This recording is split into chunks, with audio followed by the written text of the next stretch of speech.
Before we begin, I want to let you know about an upcoming program. Our 2019 Founders Day Symposium, Root Awakenings, with Jungian analysts Anne Belford-Ulanoff, Mary Wells-Barron, Donald McDevitt, will be on Saturday, March 30th, 2019, at 4th Presbyterian Church in downtown Chicago. For more information about that program, visit our website, jungchicago.org.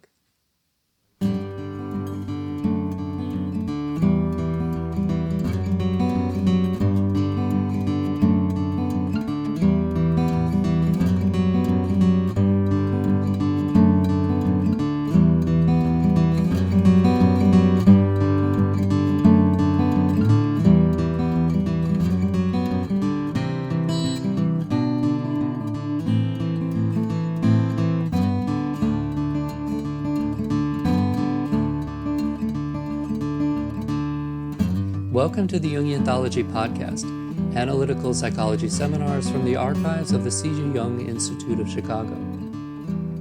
Breaking the Code of the Archetypal Self, an introductory overview of the research discoveries leading to Neo-Jungian structural psychoanalysis, with Robert Moore, Ph.D.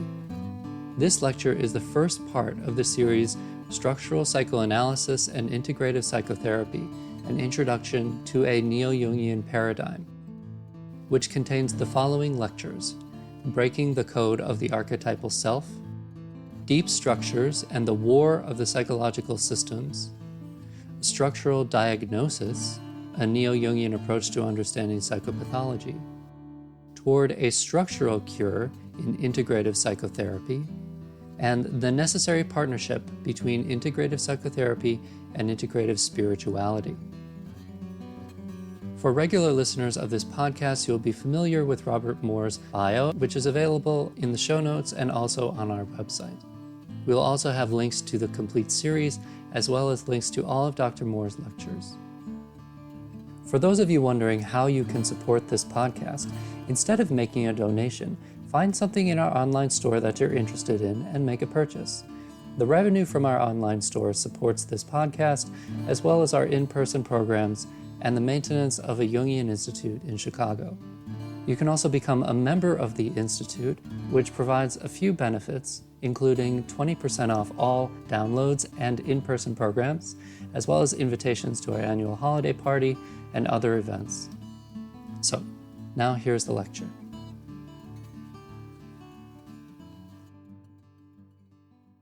Welcome to all of you, and as a personal word, I just want to thank you for giving me an opportunity to begin trying to put this theory, which I call structural psychoanalysis, to make it very clear.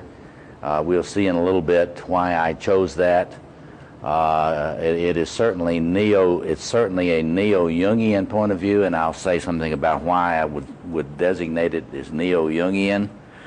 But I intend for us to try to understand that what my goal is to try to move us past these tribal, cultic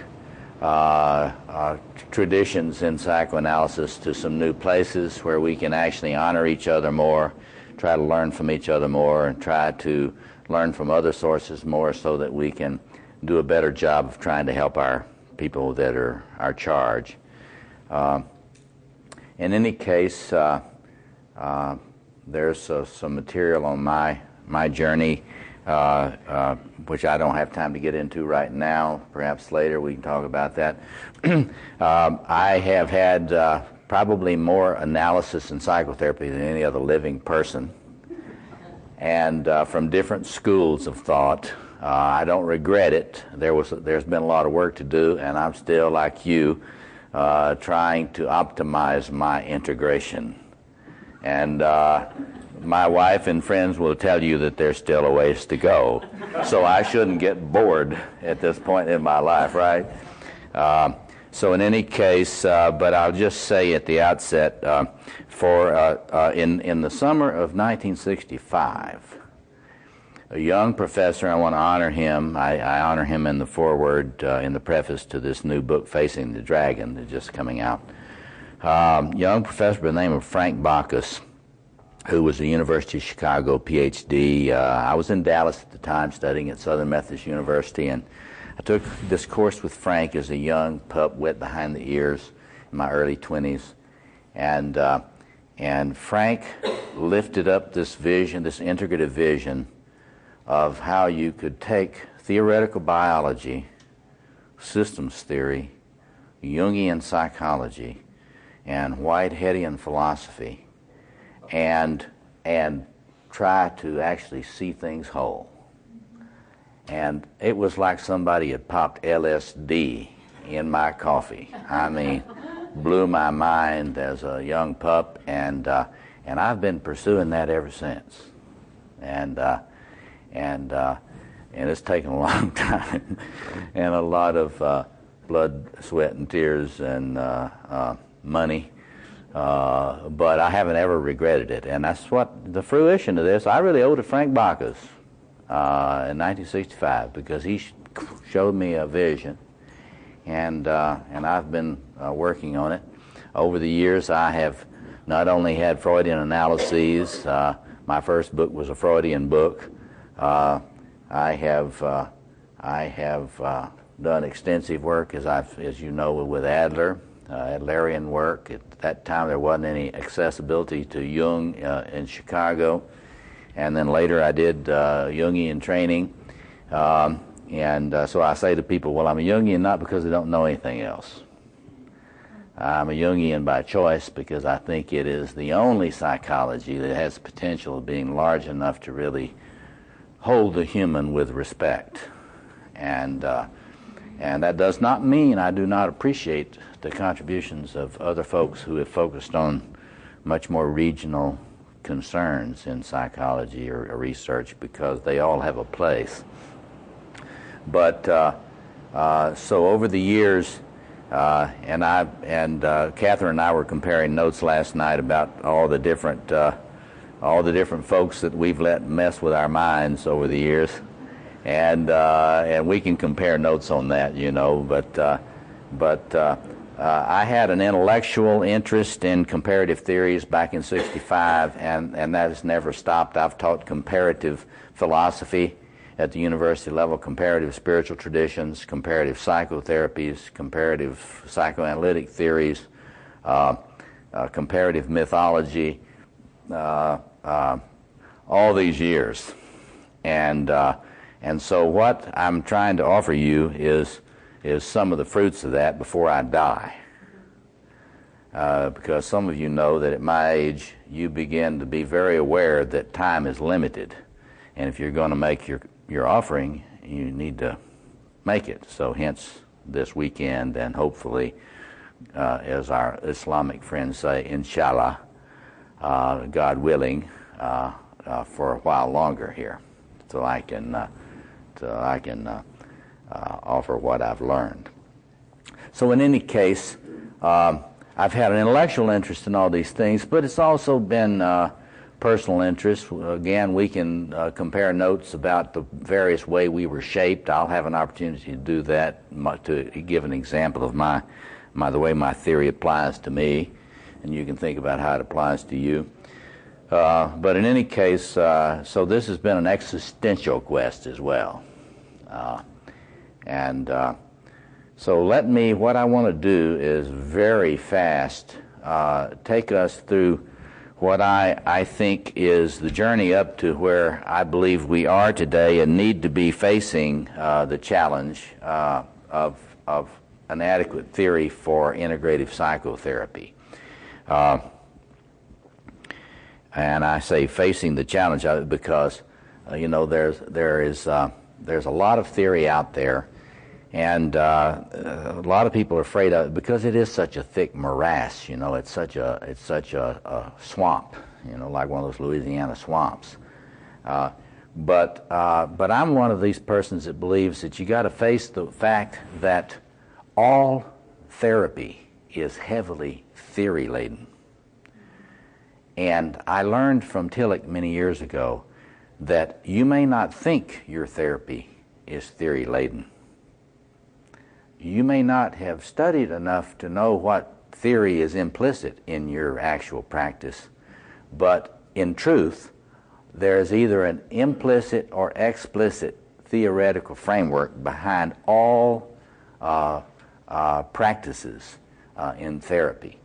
And sometimes the overt framework relates to what is actually done, and sometimes it doesn't. Sometimes the implicit theory and a set of assumptions, as Adler would say, the assumptive world, is very unconscious to the healer. Now, this does not mean that the healer can't do a good job, because a lot of being a good healer, a practitioner of what I like to call, I think we're all practitioners of street magic to the extent that we're any good. That is to say, this is not merely some academic enterprise to us. We're down there wrestling with the forces of death that try to destroy people, and in the course of it, try to destroy us. Welcome. Tell us your name. I got lost. I'm Nyla. Nyla, welcome. We'll learn more about you later. Okay. In any case, so I want to just walk us through quickly through some of the assumptive world that leads us to be here today. And in another setting, we'll have more time to discuss this. But what I want you to get out just looking at these three pioneers of psychoanalytic theory is to focus on the importance of the different theories of the unconscious and how they actually viewed what they did, how they looked at it, the influence of their theoretical assumptions upon the way they looked at dreams. Some of you talked about dream work. When a dream does not interpret itself, some Hillmanian fantasies to the contrary. A dream does not provide a theory for its own interpretation. And when somebody approaches a dream and begins to try to unpack a dream, there will be tremendous assumptions about the psyche and about the plumbing, I like to say, underneath the imagination. There are people today in the academic world and in very, very smart people, otherwise very smart people, who think that you can have a sophisticated theory of approach to the imagination without understanding a plumbing that undergirds it. To me, that's intellectually bogus. The imagination, as Jung argued, sits on a 2 million year old self. And so you can have different theories about the plumbing, but not to address the plumbing is, in my view, an intellectual cop-out. And if you try to tell students, including psychology students, graduate-level psychology students, or postgraduate analytical candidates, that the imagination interprets itself without benefit of plumbing, to me that is intellectual sort of charlatanry. But anyway, so many of you could teach in a sophisticated course on Freud. And, there are many things one can emphasize, but, Freud thought that the unconscious was very primal, very powerful, chaotic in its energy and effects, pressing from within very heavily on individuals, pressing very heavily from within on individuals. So the primary model of Freud's understanding of the psyche, the classical view, which got tweaked a lot and fiddled with and changed a lot later, but the very primal view is that the it is hugely powerful and it's terribly difficult to regulate for human beings. And human beings engage in all sorts of self-deception as they attempt to struggle with the implications of having this thing in them. And so ego defenses, all the theory we've had of ego defenses, all of the understanding of repression, all of those things were predicated on a view that the it is pressing in a way that makes people so anxious they want to die if they can't have adequate defense mechanisms. I mean, that is a fundamental classical Freudian vision. As you will see later, I've come to appreciate Freud more about this in recent years, because there are certain ways in which I think he was right. In any case, though, in Freud, you do not look to the unconscious for ordering, for real ordering. You don't look to the unconscious for real ordering. His theory, and this is important, and I'm going to use this to differentiate between theories. His theory is a chaos, order, chaos theory in that sequence. Chaos, order, chaos. That is the fundamental substrate. In other words, his implicit ontology, we would say in doctoral courses, his implicit theory of being is that being is fundamentally chaotic, and that any order you achieve, whether it's civilizational order or personal order, is a tenuous achievement and soon to be undone. You see, I mean, that's why he took cocaine. You know, I mean, to help him with that. Views of being, in other words, are psychologically significant. And in any case, though, there is no structure in the sense of a Jungian perspective to the deep, archaic unconscious. It is a huge cauldron of energy.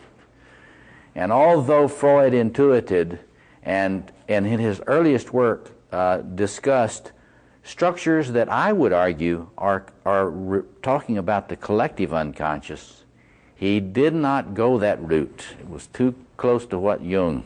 He did not amplify that. But there is a sense in which even his theory of incest and his theory of the Oedipal conflict is really an attempt to address the collective unconscious.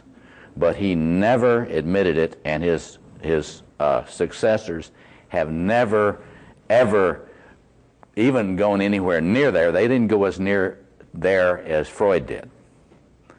So in some other seminar, I'll teach that material in much greater depth. But what I want you to get is, you don't look to the unconscious for guidance.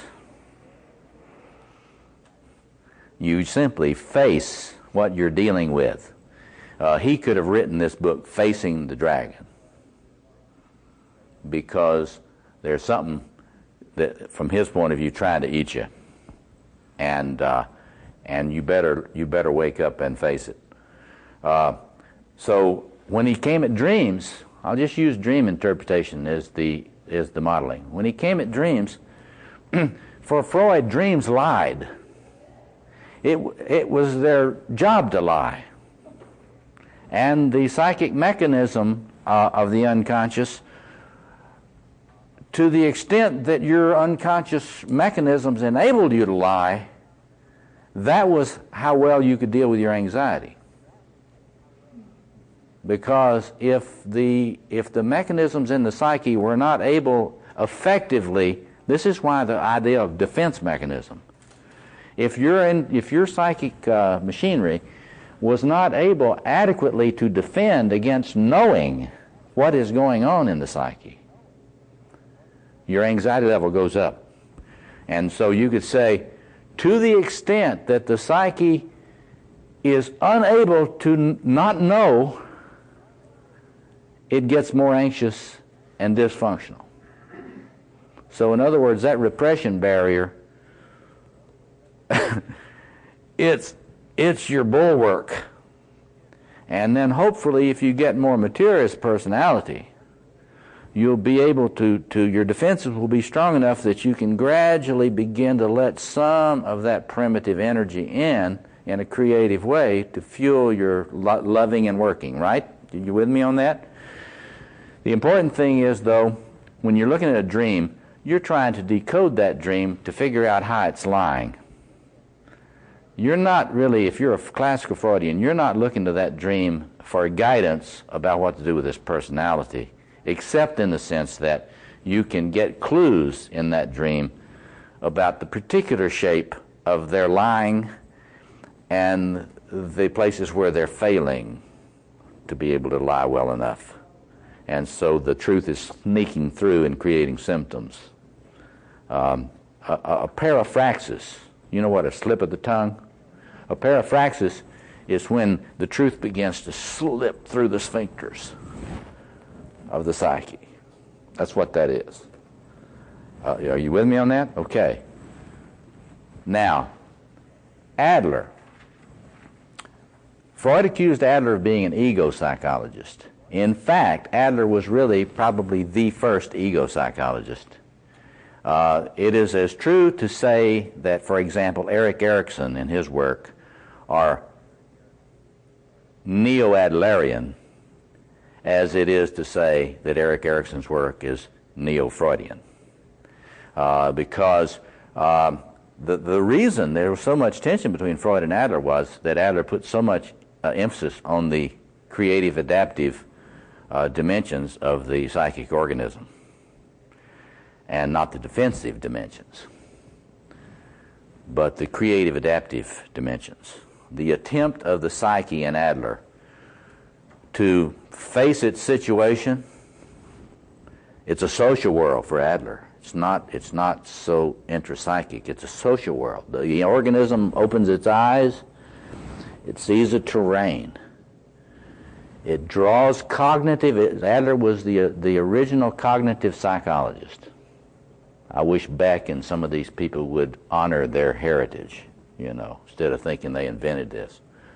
But he was the original cognitive psychologist. I draw conclusions based on my situation in the birth order in the family and in the family constellation. And I extrapolate a set of very exaggerated assumptions about self, world, sex, others, my place, my future. In order to adapt, I must blank.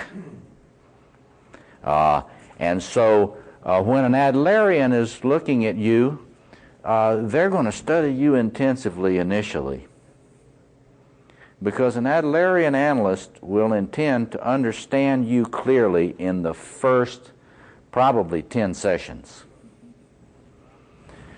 And what they're going to go for is what I would call, because I'm paying attention to structures, a structural analysis of your assumptive world. They're going to look at the structure of your assumptive world.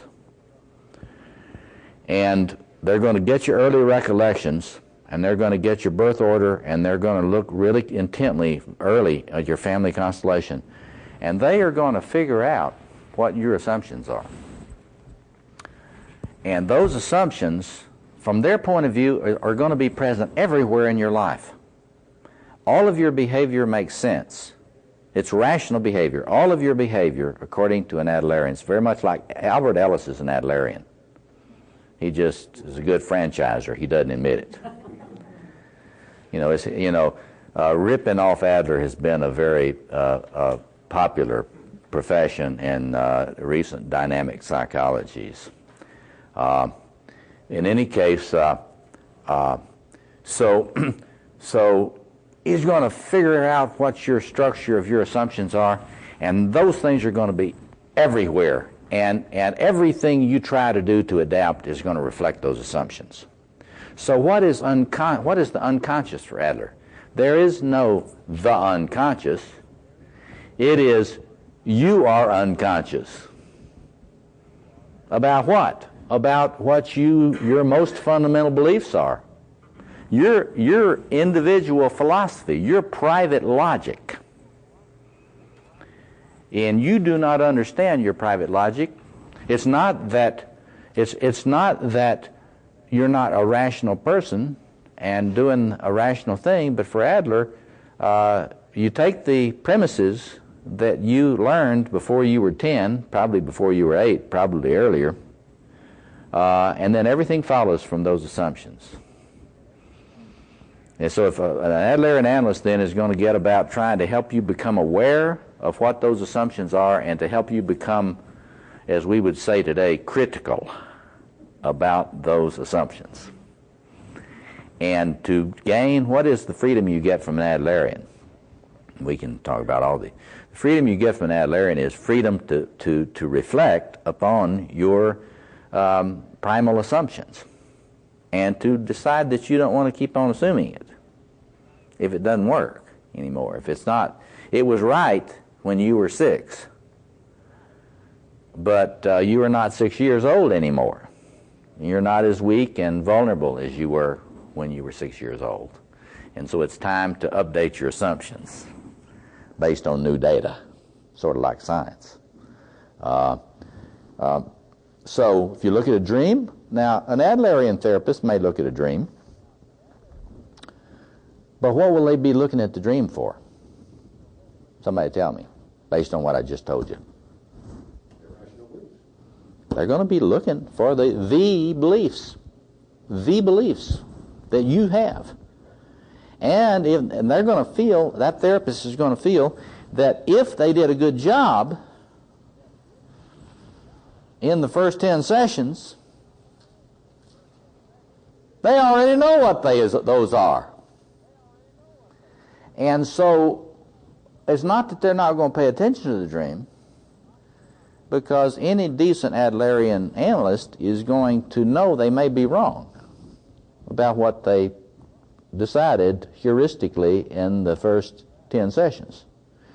So they're going to always be watching to check their hypothesis against emerging clinical data. So the dream serves an Adlerian not to guide them in the sense of any kind of transcendent function that we'll be talking about in classical Jung. The dream is not hiding anything as it attempted to do in the Freudian psyche. It's revealing, not hiding. But what is it revealing? Are you with me? Anybody not with me so far? It's revealing the same thing as your early memories should have revealed. It's revealing the same thing that your place in the family constellation should have revealed. So you look at the dream not for guidance, but for confirmation of your diagnoses. You follow me? Because if that dream shows assumptive structures that are not parallel or isomorphic with your diagnostic declension, you got to go back to your diagnostic declension and revise it. Because there's a rule.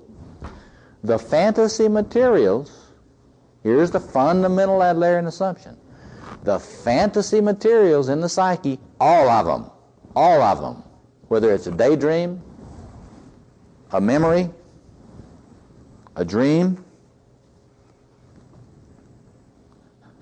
all of them will reflect the lifestyle assumptions. So you see the difference there? There's no place called the unconscious, but there's certainly unconsciousness. And it is the task of the analyst to engage, aiding the analysand to start understanding. It's understanding why their attempts at adaptation are failing, so that they can act differently, so they can choose different behaviors, to think differently about their goals and so forth in life. Anybody doesn't get that? See that? Now in this same Corsini book, if you haven't ever run on that book by Raymond, that edited anthology by Raymond Corsini. I think it's the best single anthology comparing theories I've ever seen. Because all too often when you get a book comparing theories, it's written from the point of view of one theory.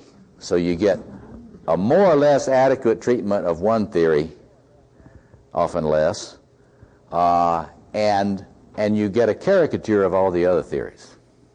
But what Corsini did was a lot more mature and cooperative, as befits an Adlerian that he is. He came up with a set of questions. And he chose people that he believed to be the best people that he knew, representing different schools of thought. And he asked them to write chapters based on answering these questions. And that book, Current Psychotherapies, and there's another one that he did, I don't know whether it's still in print. I haven't heard about what he's up to, but it was called Current Personality Theories. And it's a fine comparative analysis of comparative theory. And if you've never done that very much comparative theory, you probably ought to try to track down his books on that because it's very rich. And I've used the first word. What kind of personality theories? Current. Oh. Current. And of course it's outdated now, but the method he uses is a very, very mature, cooperative method, trying to get people. In fact, I hope that we can, in this institute, that we can actually emulate Corsini.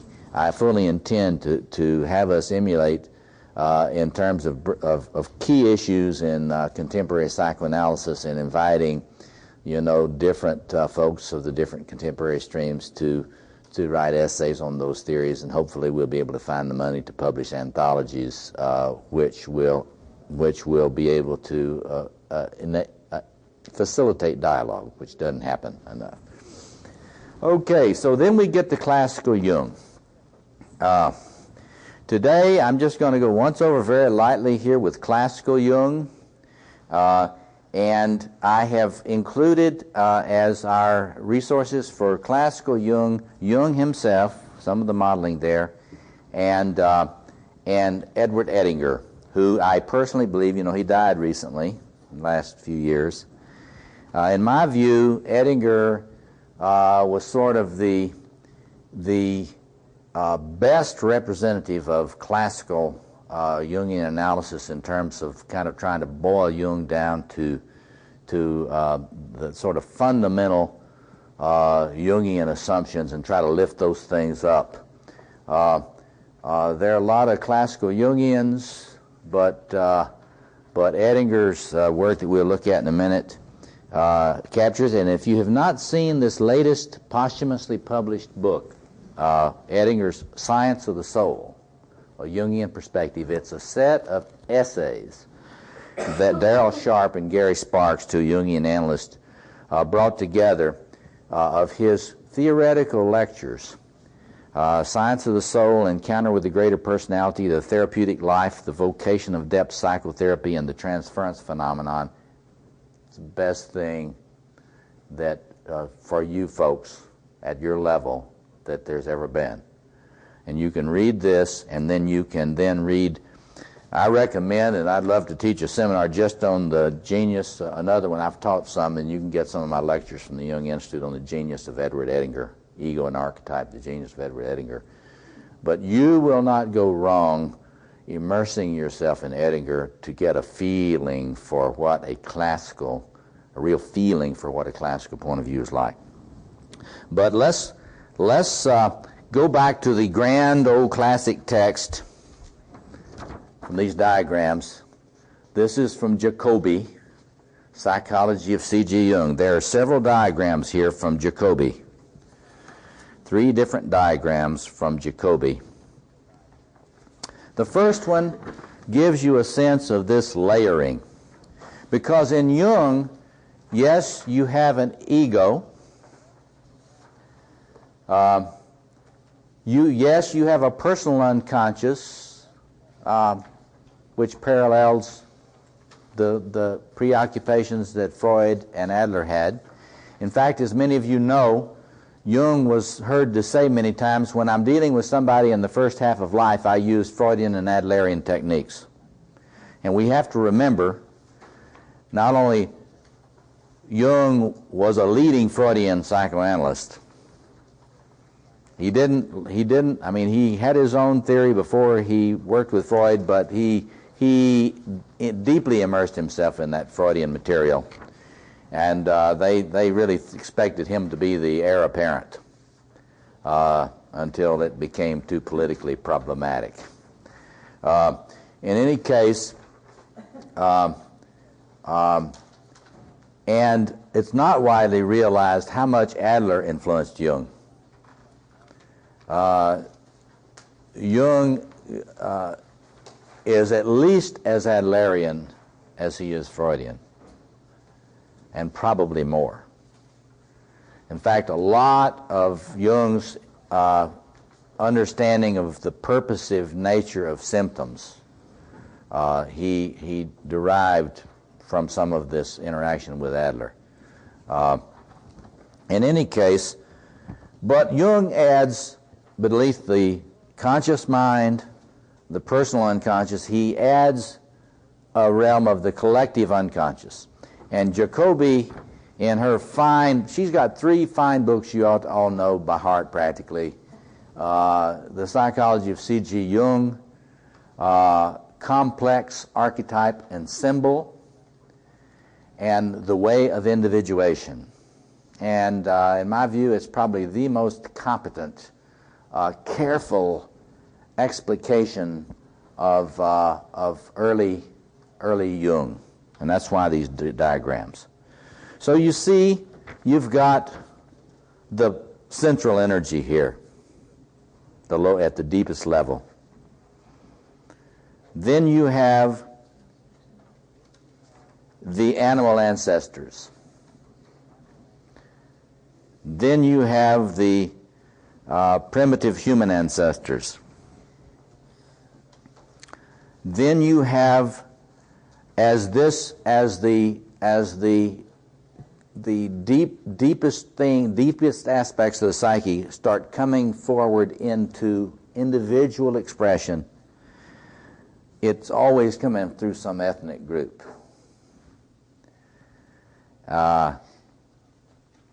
And it comes up through, and when nation states form, it comes through nations, comes through tribes.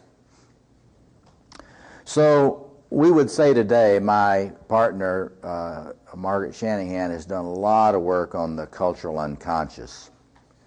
I focused more on the collective unconscious. She's focused a lot more on the cultural unconscious.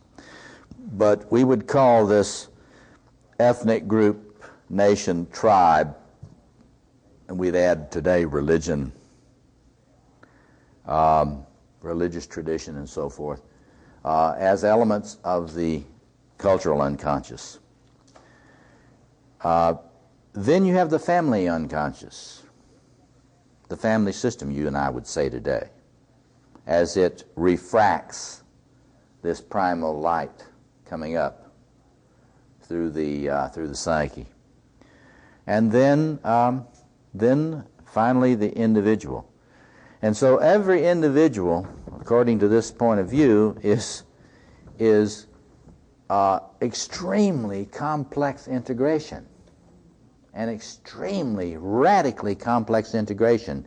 And if there's anything I want to use as a primal metaphor or way of languaging what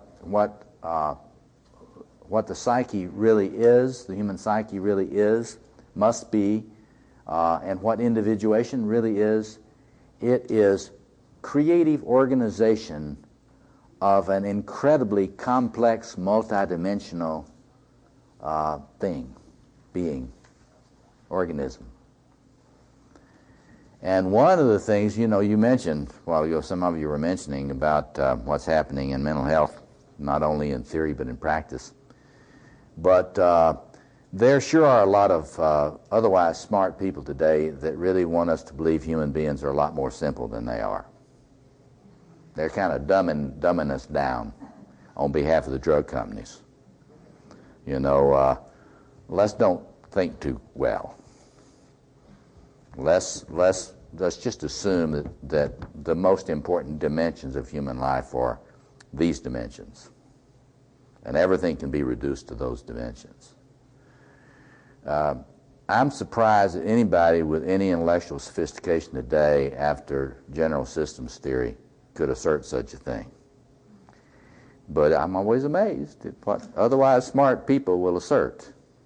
There's no doubt that in my mind, and the framework I want you to think about the psyche with and the self with, is a system.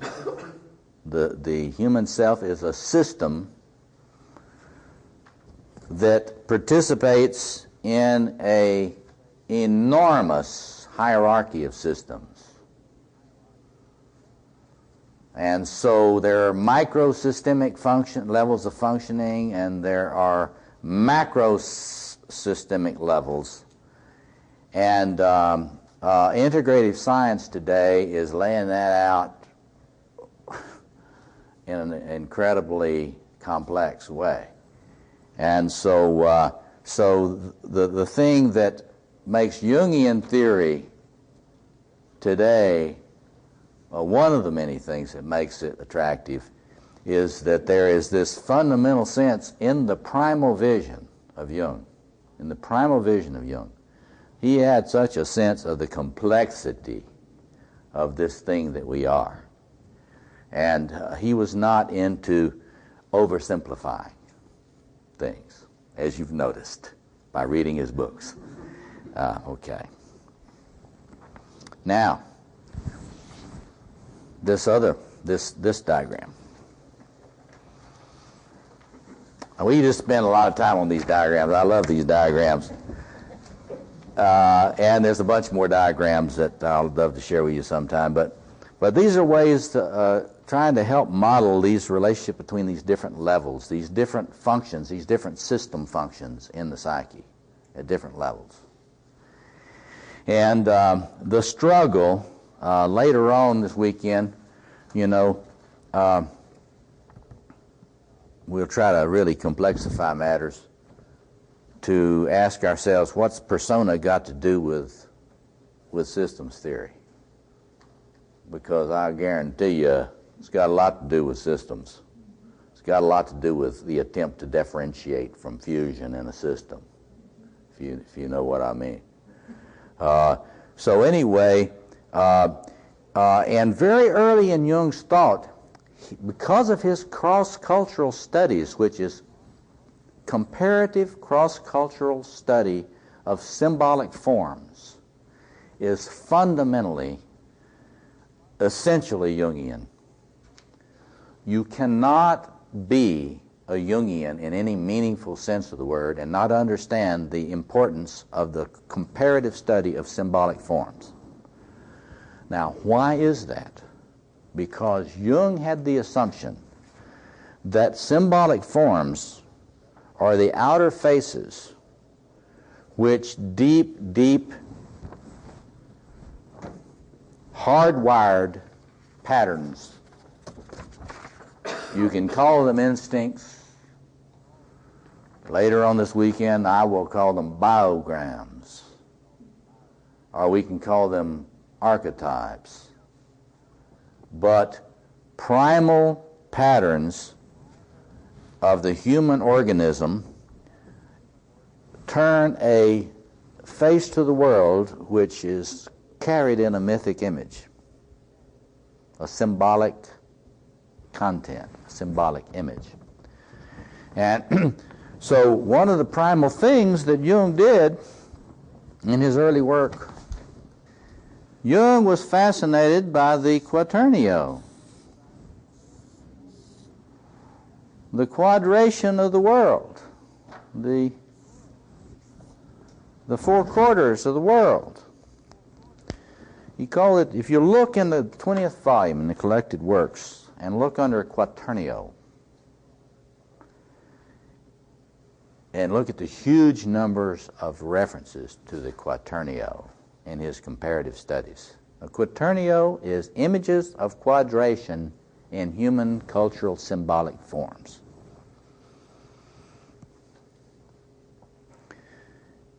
Then if you note, we'll get later on, we'll get to double quaternio. Because Jung noticed that in symbolic forms put forth by the human organism, wherever they exist, they will put out quadration, and they will put out an eightfold thing. So they put out a fourfold image, and they often put out an eightfold image. And so if you look in the collected works, I know those references to double quaternio, you will see what he's doing, he's scanning. He's got his computer on scan, and he's scanning for these patterns in mythic images. Okay? So Jung is watching for what he thinks is in the hardwiring, and then he's watching for what he thinks is influenced by cultural software, and he's looking for what's influenced by family software. Couldn't have known Adler without asking that. He's looking for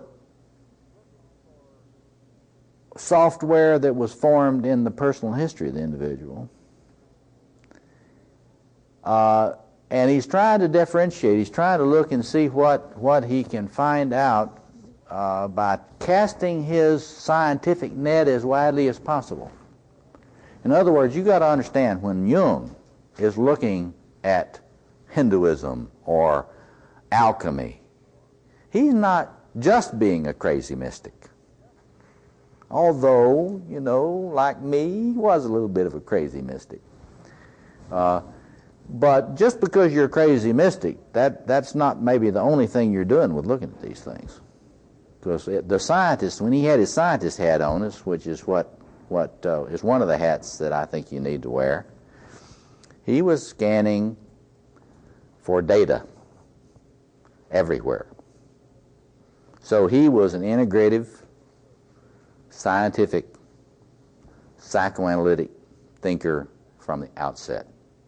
He was scanning for a pattern, trying to come up with a theoretical understanding of why it exists the way it does. Okay, so these diagrams are some of the diagrams in which Jung was trying to model the different levels of the hardware and software as the psyche's trying to form an ego organization.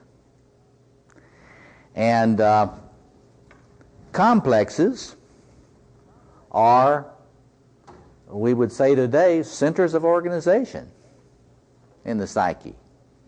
Some of you have studied object relations theory. Jung, in some ways, was the first object relations theorist, because he really, by focusing on an autonomous complex, that is what an object is, an object relations theory.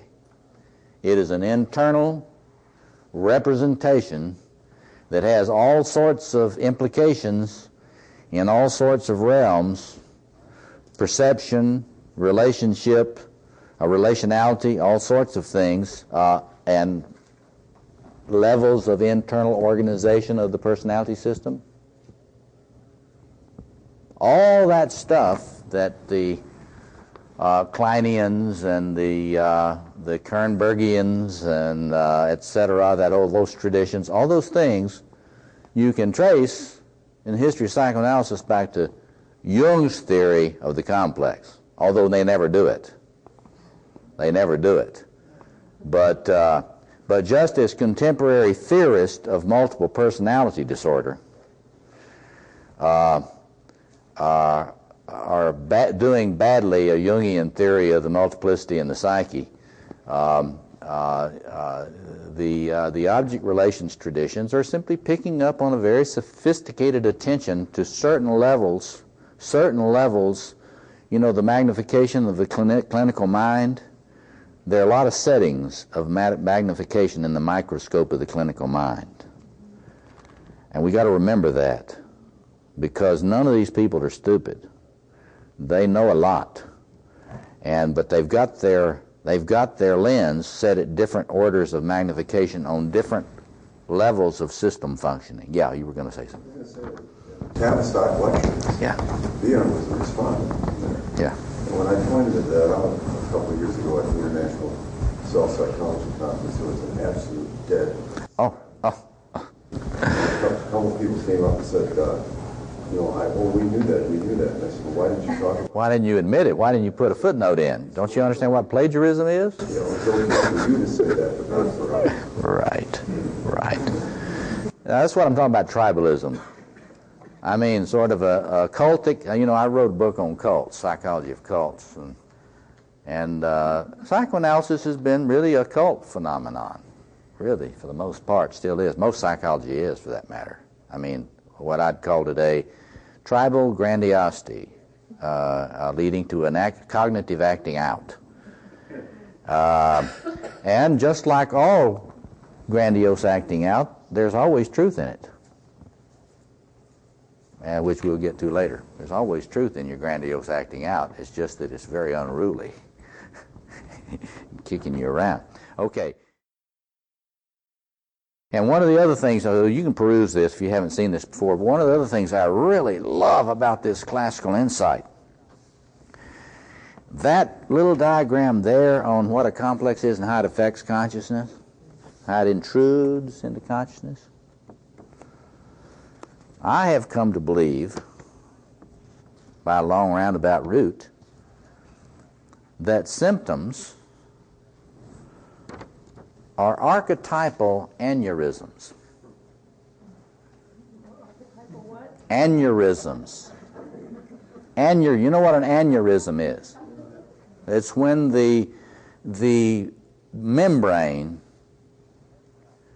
is not strong enough to contain a flow in an optimal way, or even a good enough way. And when the wall of a flow vessel is not strong enough to contain that flow, this is a dangerous situation. I have come to believe that most folks are closer to being psychotic than we have ever really admitted, except for some people like Harold Searles and a few others. That is, that here I am, again, I want to honor Freud, because this is classical Freud. That is, the level of organization in your psyche is not as good as you think it is. That's where It's very important to learn that. And the reason it's important to learn that is because if you don't learn that as a clinician, not to say as a person, if you don't learn that as a clinician, your level of empathy for your clients is going to not be what it needs to be. And you will not be as, shall we say, active in helping them find workable prostheses to stent their aneurysms first.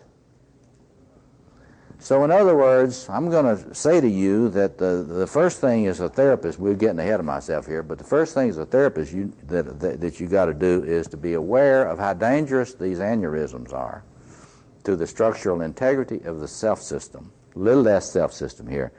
When I use self-system, I'm using little s, and we'll get to that in a little bit. But Jung knew this, Edinger knew this, Freud knew it. Adler had moved away from, he didn't get this anymore. And he saw a lot of stuff as real manipulation, which I think is desperate struggle for last-ditch organization attempt in the psychic self-system. You follow me? So we're going to come back there later. But in other words, the therapist on the front lines, as all of you are, has got to think, where are the aneurysms? How can I get about stenting them before I get into any grandiose fantasy of healing them and transforming them? It's like, this is why ritual is important. See? And we'll get more to that later tomorrow. But not that I believe people can be transformed. And I believe that your patients have enormous potential as human organisms. Potential that may or may not be realized, depending on how much aid they can get in resourcing the deployment of their archetypal potentials. And as you know, our situation is bad and worsening in how much resource we can get to people to help them evoke their potentials. What's happening in the mental health establishment now is that we are letting economics determine theory. And our understanding of how much better their prognosis is almost totally dominated by the bottom line. And I'm totally against that. I'm angry about what's happening, very angry about it. And it's an embarrassment to anybody that pretends to have any kind of ethical, moral seriousness. But in any case, we'll get into that more later. But anyway, so peruse these diagrams. And now back to this other diagram on the classical. Jung struggled and struggled and struggled to try to figure out, now, what is this quadration in the psyche? And he came to the idea of typology. And this is Jacobi's imaging of the typological quadration. As we'll see in a little bit, Tony Wolff didn't agree with him about what the quadration was. And I suspect personally that that's one of the reasons they had a split, late split. When she published that diagram that I'll show you later, it was a break similar to Jung's break with Freud. Tony Wolff was going in a structural direction, I later found out, that did not agree with Jung's decision about what is the quadration. But this is Jung's view of the quadration, what the quadration is in the psyche. Now let's stay with the classical view a little bit more here. There are 3 Edinger diagrams, only 2 of which I'm going to touch on. If you peruse this one, this has to do with, we can talk about that, we can talk about this one on Sunday morning. So don't let me forget. This is about cultural vessels for archetypal transferences. Think religion, think spiritual practice. Think, well, hopefully not just Sunday morning, because that represents a very, very deteriorated, leaking vessel. But in any case, you would think Sunday morning. You would think Sunday morning. And in the best congregations where people really know what they're doing, they are doing their best to provide a vessel of transformation for their people, and also a container for the energy in their community. So we can get into that Sunday. But so let's come back to that. This is Edinger's diagram from Ego and Archetype, where he is showing how early in life, and this is very Jungian, this is Jung. This is just Edinger's attempt to do what he seldom did, be a theoretician. Edinger, I like to say about Edinger, he teaches like a rabbi. And that's a good way to study Jung, because if you don't do it like a rabbi does it, you're going to just completely you're probably going to give up. But the way rabbis study things, they take text, important text, and they take a text, and then they circumambulate that text. and they get a lot of smart people around, and they reflect on the meanings, the multivalent meanings of that text. And incredible wisdom comes forth when a really gifted hermeneutical a hermeneut, a what I call a magus, a hierophant, comes to a text. Now, when Edinger approaches the Jungian collected works, he is like a Jewish rabbi approaching the Torah or the Talmud. And that's what you've got to know when you're reading Edinger. If you don't know that, you'll give up. And that's what you also ought to do. You ought to emulate him in reading Jung, because you can't read Jung. You can't do them as a theoretician shooting up with that. It's totally, it'll make you crazy because it's so much. And it's not, they don't do the theoretical thing for you very, very much. We'll get into that more later. It's not really an integrated out front theory. It's not extroverted. They're not telling you, I'm an extrovert. I'm going to get you to say what's what. You know, don't just keep your cards back there behind your vest. Okay, so as development occurs, that ego has to be grounded in the self. That's its foundation. What is the self? Think all of your archetypal potentials. All the way down. All the way down. Today, we would even say all the way down to the primal physical energies of the universe. Yourself is your connection to all that. The archetypal, capital S self, we'll say. The ego, and to use my language, uses the codes in the self, sometimes okay, sometimes not so well. But it uses those codes to try to build the house of an ego, or as I consider myself a self-psychologist. I've been heavily influenced by Heinz Kohut, deeply indebted to him. My wife is a scholar of psychoanalytic self-psychology, among other things. She taught me. She studied a lot with Ernest Wolff, who was Heinz Kohut's chief colleague. And so I have indebted to Margaret for teaching me the Kohutian stuff, and it's totally revolutionized my way I think about Jungian material. Totally revolutionized it.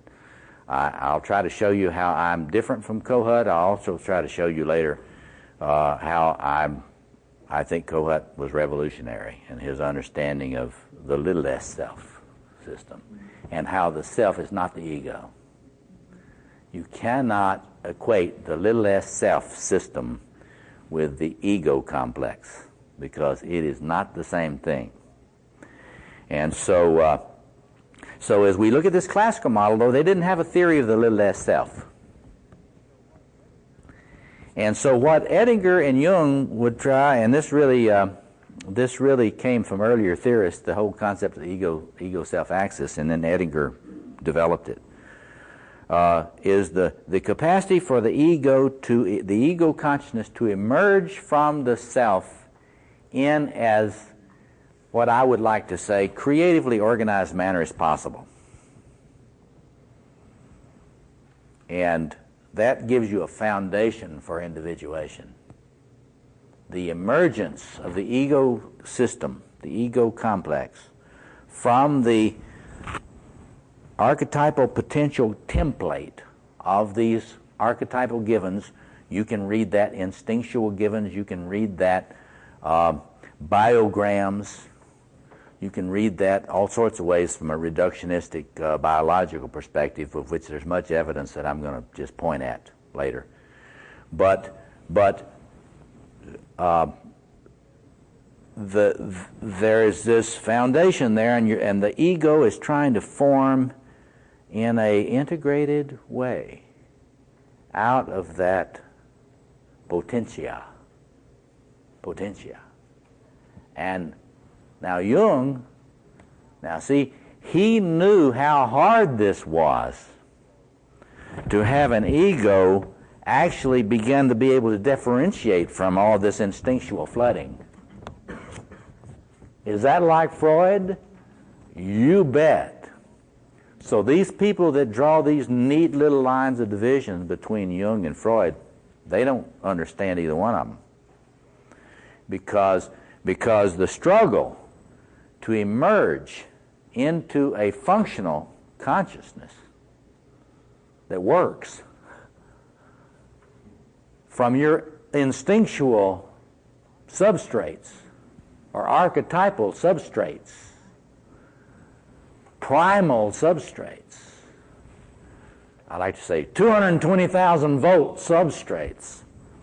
This is hugely difficult and mostly honored in the breach. That is, most people do not achieve very much, to use one of Murray Bowen's phrases, differentiation. Because what are we talking about here? And we'll get to Bowen's theory tomorrow a little bit, just very briefly. We're talking about differentiation from fusion. So even though these Bowenians don't think their work relates to psychoanalysis of any kind, much less Jungian, they're wrong. This is differentiation. And tomorrow I'll talk about the differentiation scale in Bowenian theory, and then I'm just going to say, well, you can put right beside it a self-integration scale in psychoanalytic theory, and they are the same thing. They are simply two facets of the same thing in terms of the integration of the personality within its system. Okay? That's getting ahead of ourselves. But anyway, this is classical Jung. And this is hugely difficult. And this diagram of Oettinger's shows the struggle. And Oettinger was a little pessimistic, for good reasons. But too pessimistic, but for good reasons. You start out in this ego self-identity where you're not sure where your archetypes stop and you start as a little less self-system or an ego. That's the condition of the people that walk in your office. They are being flooded with primal energy. Where do you start?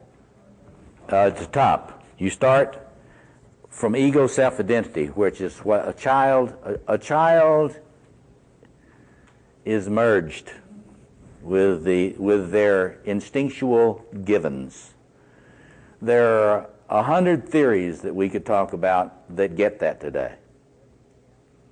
They're from the Freudian camp, from the Neo-Freudian camp, from the self-psychology camp, from the intersubjectivity camp, you name it, but they all are getting that.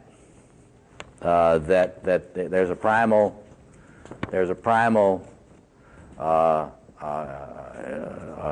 experience that has to be experienced by the organism. It can't be screwed up by experience and trauma, because that primal experience can become very problematic very early, and we'll get into that. But in any case, as one differentiates, to use the Bowenian word, from the great self, I call it,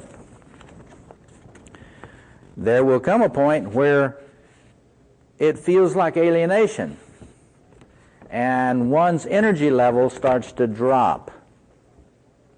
Why? Because one of the other things you got to get to understand classical Jung is the archetypal self is the source of all energy in the psyche.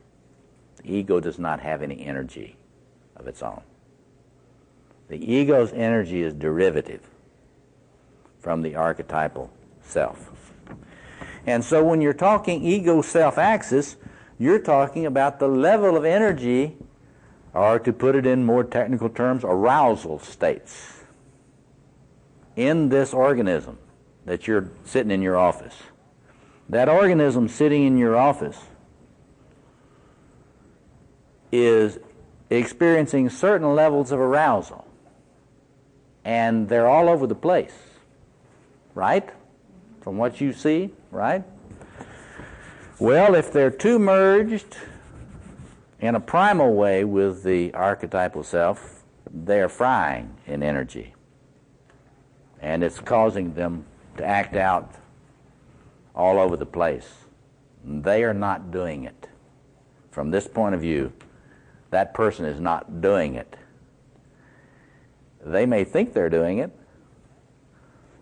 To others, their family members, it may look like they are doing it. But actually, the archetypal self is doing it. Are you with me? It's an intrusion. But as they differentiate, attempt to work on differentiating, which is a long spiraling process, you get into this place where your connection with energy goes down. And you feel alienated, and you start feeling instead of once, earlier you felt like you were wonderful, now you feel like you're nothing. When your clients feel like they're absolutely nothing, their ego system is not experiencing a life-giving infusion of archetypal energy from the archetypal self. Does that mean the archetypal energy, the archetypal self, is gone from that personality? Absolutely not.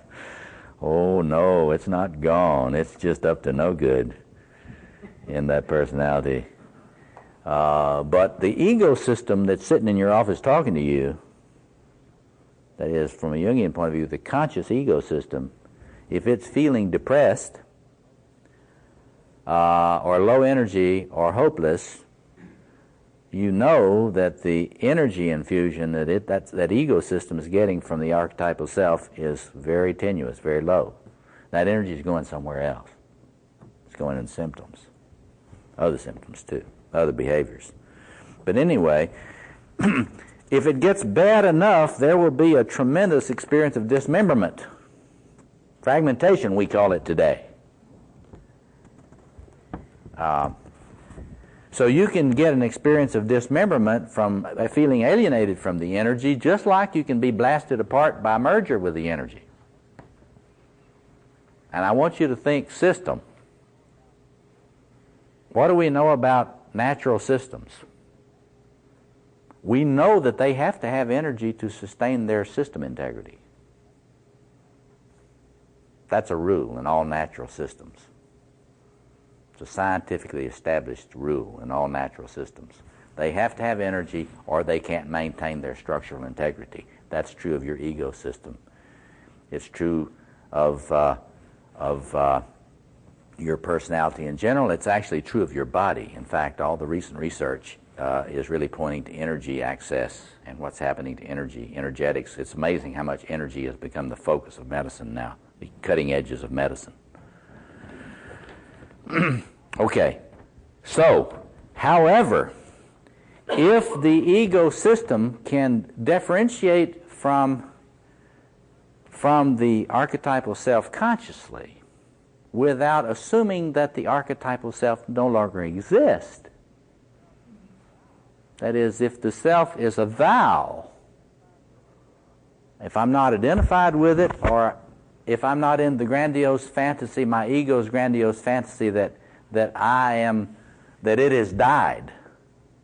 You know, in other words, the feeling of the dark night of the soul, it's a grandiose fantasy. A lot of spiritual types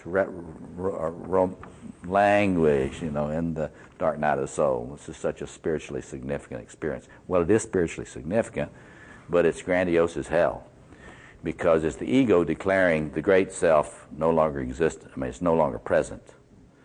Well, that's one of our spiritual things we'll talk about Sunday morning. The great self is present. The ego can't handle that. And so it closes itself up and either makes an idol out of somebody else, or it makes an idol out of itself. Anyway, but if there's repentance, metanoia, if there is the formation of the ego, a conscious ego self-axis, acknowledging the great presence and realizing how grandiose I have been, either in my merger or my declaration that the great self doesn't exist. Do you follow that? The two sides of the grandiosity? Does anybody doesn't follow that? If you are merged with the great self, you're a narcissistic personality disorder. If you feel that it really doesn't exist, you're a very, very depressive person on your last legs. Both are arrogant. This is what the Cohoutians didn't understand enough. They didn't understand how the varieties of grandiose expressions in the psyche. Most of my clinical discoveries have been in the forms of that grandiose energies take in the human psyche. They don't look alike, but they're all inflation. They're all aneurysms, in other words.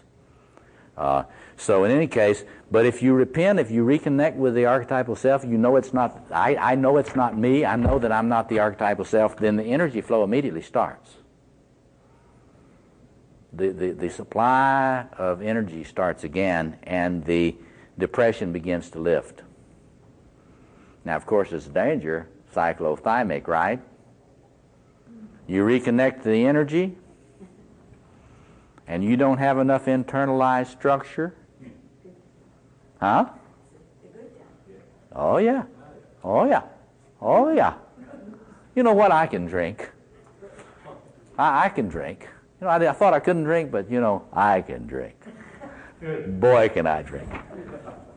And so then I get reconnected with the self. And, of course, this whole model here that he's got is a cyclothymic model. It's accurate in a lot of cases, but it's not all cases. But anyway, that's his model. It's wonderful stuff. I'd love to go into Edinger more with you.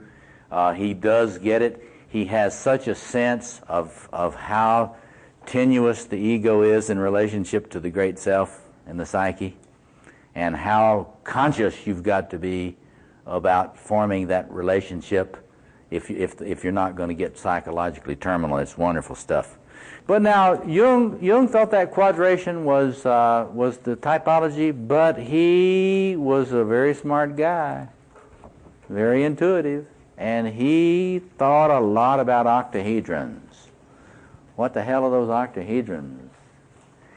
And if you look in the back of the series of 4 books that in the appendix to this, which is where this comes from, and just look up in the collected works, all of his playing with octahedrons, because he knew there was that eightfoldness, and he couldn't figure out what the octahedral structure was, but he had an intuition that the archetypal self was shaped like an octahedron. He had an intuition that that was the case. And but he did not pursue it. It was one of sort of became a cul-de-sac for him. He did not. He worked with it, as you can see in the collected works. This is from the collected works. He used a lot of Gnostic materials trying to sort out what it could possibly be, but he gave up on that. You what? Oh, it's in. You can look in the reference in there. Say it again. It's in the Ion, yeah. Okay. Now, if you ever seen the work of John Layard, this octahedral preoccupation has tried to return in the work of John Layard's book, The Celtic Quest, in which he tries to figure out how you put Jung's theory on the octahedral shape, because he was following up this lead. This rabbit ran by in Jung's work, and Layard was trying to chase it. And this was, if you look at this diagram, the Arthurian legend, the octahedral self, and look at John Layard's book, The Celtic Quest, this was a heroic effort to make sense out of the octahedron.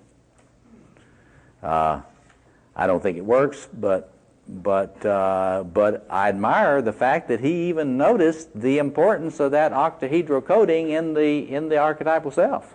and was trying to sort it out and also be very Jungian. Laird was being really a Jungian in his research method, because what he did was looked at the Mabinogian, the Irish epics, for the patterns.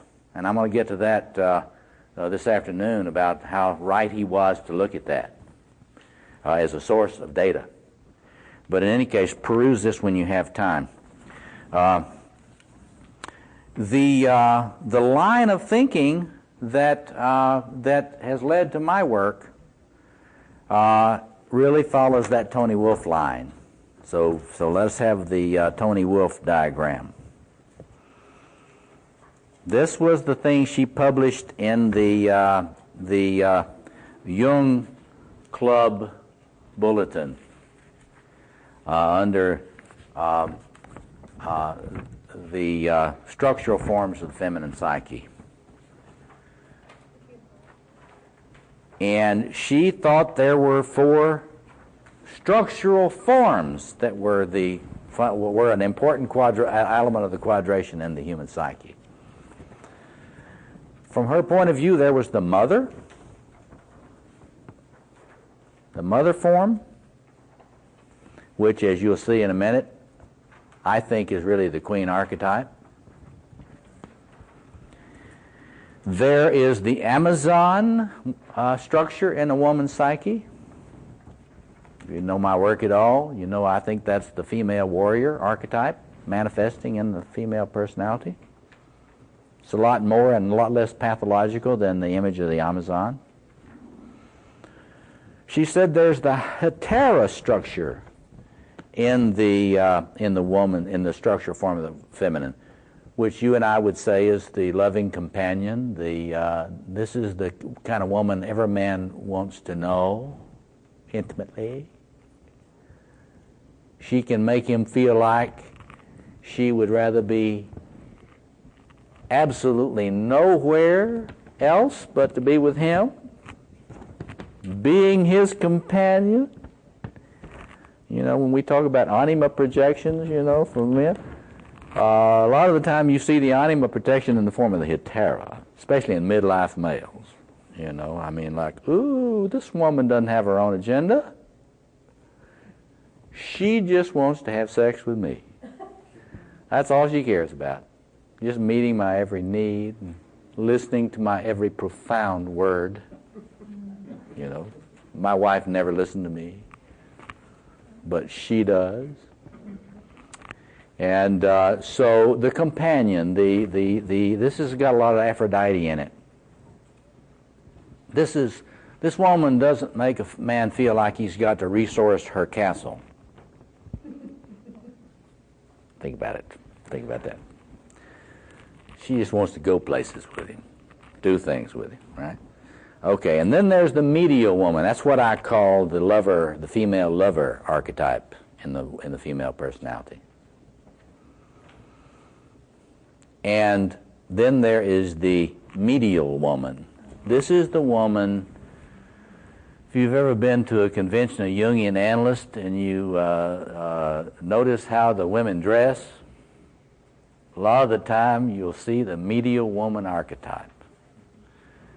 The sort of, or you can go to a New Age convention.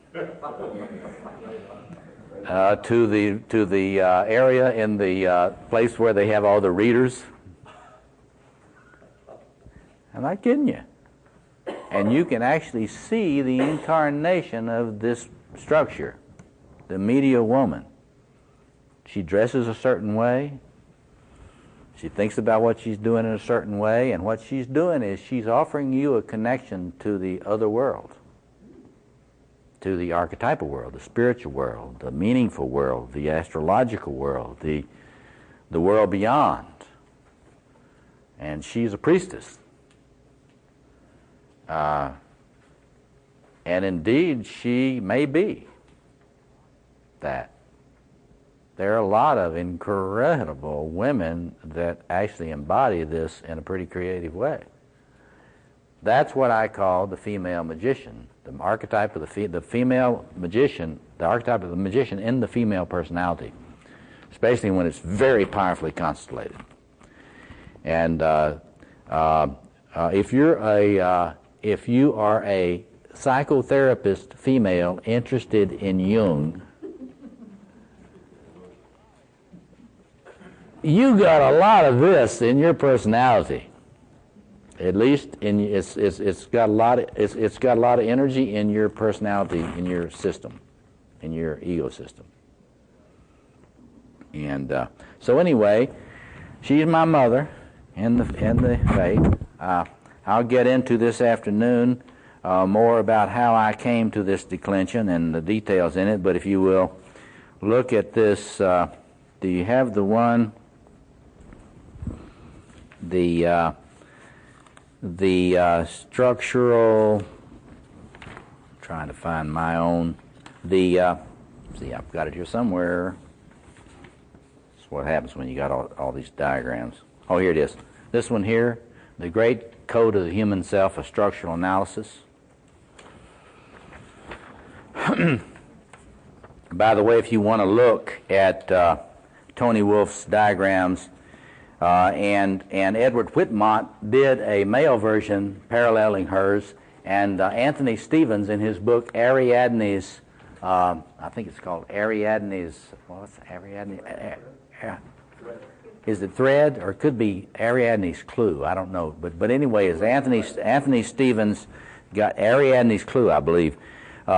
You will see the diagrams of both male and female under the Tony Wolf model. I didn't even know Whitmont had done that, but I want to honor him as my father in this kind of structural point of view.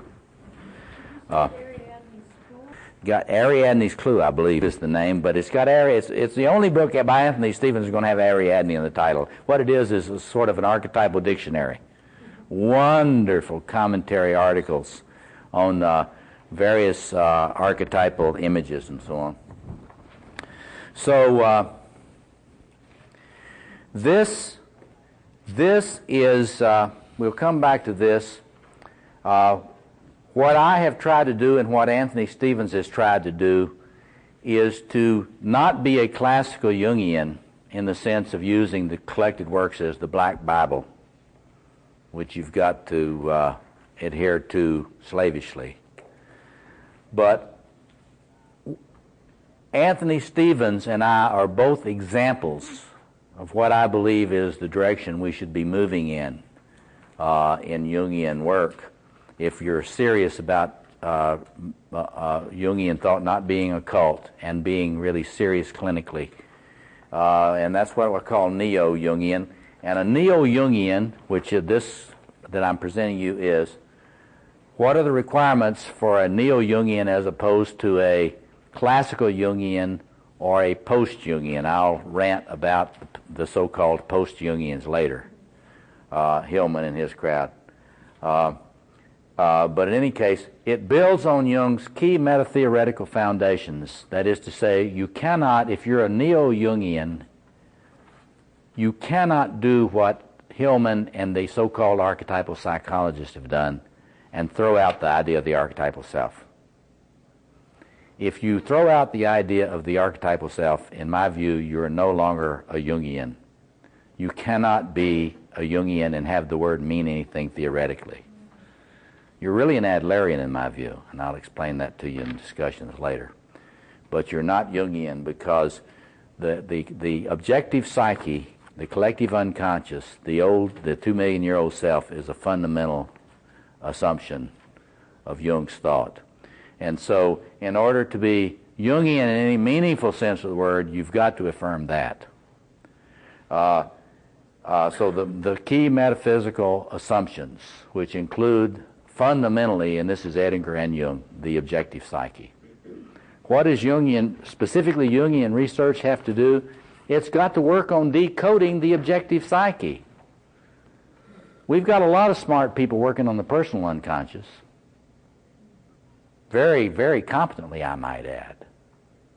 At the complex level, at the level of complex. The Cohutians and the object relations theorists in many ways are superior to the Jungians at the micro level on complex.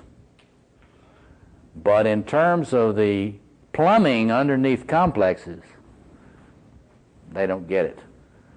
But anyway, and so the second thing, a Neo-Jungian theory, which I represent and which Anthony Stevens, I believe, represents, is you try to move the Jungian project forward. You don't try to leave it where it was at Jung's death. You try to move it forward by drawing on new evidence that Jung did not have. And that evidence, in order to be faithful to the Jungian project, has got to draw upon biological advances in biological theory, not solely limited to neuroscience, but certainly including progress in neuroscience.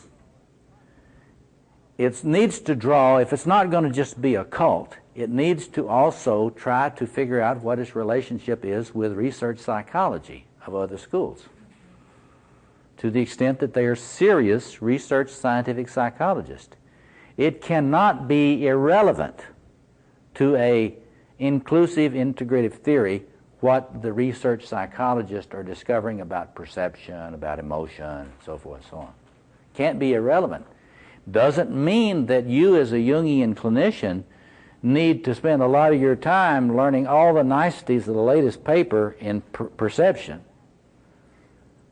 But that, if you are serious, you are not going to depreciate the importance of learning more about the plumbing of perception, because it's all a great river, as the Hindus say.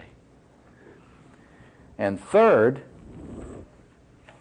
a Jungian approach that is updated will have to continue doing what Jung did as science. That is, the science of comparative symbology. That is, the scientific study of comparative mythical and symbolic forms. A scientific approach, not an antiquarian approach, not a New Age approach to symbolic forms, not just a theological approach, although the theology has its place, which we'll talk about later, but a scientific attitude toward symbolic forms and what they tell us about the plumbing. And so any truly neo-Jungian point of view, which I'm trying to foster, and there's going to be a lot of resistance to this, as you might add, as you might think, as you might realize, is going to have to do those three things. Or it's not trying to take the method forward with its primal foundational model. Now, that said, just a couple of things. You have before you, which I will return to this afternoon, my attempt to decode what this quadration is in the psyche, based on a lot more evidence, interdisciplinary evidence than Jung had, in a way that you can plot a lot of theories on this model. And you can plot a lot of classical Jungian concepts, including Tony Wolff and so forth on this model. And you can relate a lot of research, contemporary research, to this model. What we will do later, we're not going to be able to spend a lot of time doing this weekend, because what I'm just trying to show you this weekend is what I think is a new paradigm, an integrative theoretical paradigm that really pushes forward into a serious honoring of Jung's genius without turning him into simply a cult leader. So we're going to talk about these, what I believe to be how right Jung was. This afternoon I'll talk about how right Jung was about the quadration in the psyche. I will try to give you an understanding about what these fourfoldness is, what I believe they represent four different lines of development in the psyche in the attempt to move toward creative integration. And so When I speak to you about integrative psychotherapy, it's not an empty term. I think that our task as therapists and clinicians is to actually be aware of the enormity of these archetypal energies coming in through different doors in the temple of the psyche, and how those things have to be differentiated with a person. I'll talk about how that relates to Freud's understanding about this. How it's got to be differentiated. Then these energies have got to be brought into a good enough balance against each other, or there will be chaotic, dysfunctional vibration in the little s self system. To the extent that there's not a dynamic balancing of these four energies in the psyche, there will be a lot of chaos. And it really matters how your personality is organized and which of these energies is dominant. And we'll go into that, and then by tomorrow, I want to go into that in depth this afternoon, showing you some of the data, interdisciplinary data that supports this model. I'll tell you a little bit about how I came to it, stumbled into it. And then tomorrow morning, we're going to look at how you can think about the pathology in your clients, the structural deficits leading to their symptom pictures, and the concrete ways in which they are compulsive. And then in the afternoon tomorrow, I'm going to give you the briefest of overviews about what I've come to believe to be the principles of how you help a person begin the task of integrating this incredibly complex thing and moving in the spiral toward creativity in their self-system integration.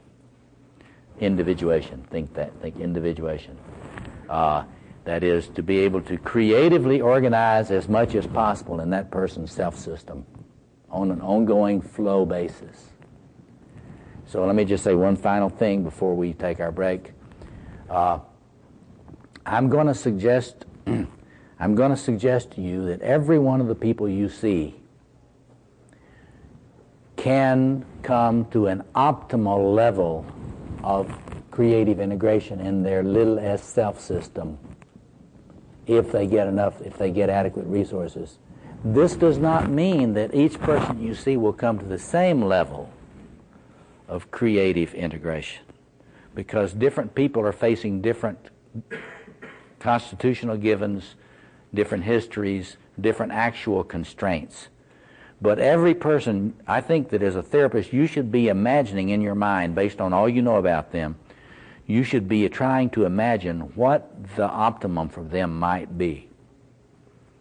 Because I guarantee you, if you start thinking about what their optimum might be if they really became an ally of yours, and they really became fierce with your help, what might they attain in the level of creative integration?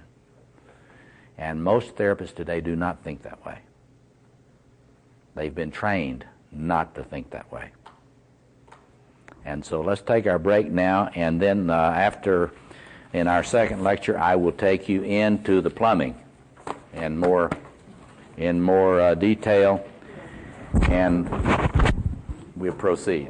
And then tomorrow we'll get into the diagnostics based on the plumbing and the therapeutic strategies based on the plumbing.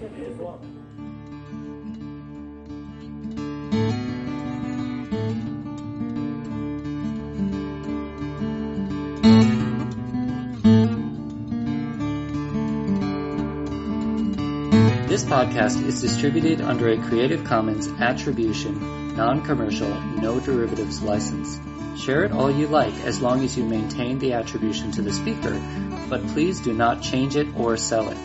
If you like this episode, tell your friends about us or leave us a review on iTunes. For more information about classes, training programs, videos, audio, this podcast, or to find a Jungian analyst near you, visit our website, www.jungchicago.org.